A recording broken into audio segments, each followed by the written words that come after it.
কাটার সময় যদি আপনি এমন আওয়াজ শুনতে পান তাহলে সেখান থেকে দ্রুত ভেগে যান। সর্বপ্রথম যখন সায়েন্টিস্টরা আর্কটিক ওশানে রিসার্চ করছিল তখন তারা পানির ভিতরে অনেক আজব টাইপের সাউন্ড শুনতে পায়।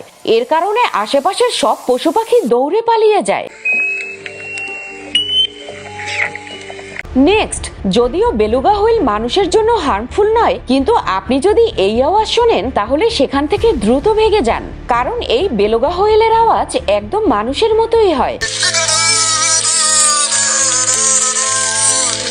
আজ অব্দি সমুদ্রের রহস্য শুধুমাত্র 5% ডিসকভার হয়েছে। এই জন্য সমুদ্রে কোন কোন ধরনের জীব বসবাস করে সেটা কেউ জানে না। মারিয়ানা ট্রেঞ্চের নিচে বিজ্ঞানীরা এক ভয়ঙ্কর রহস্যময় আওয়াজ শুনতে পায়। বলা হয়ে থাকে এটা কোনো অচেনা জীবের আওয়াজ, যেটা কিনা মারিয়ানা ট্রেঞ্চের নিচেই মজুদ রয়েছে।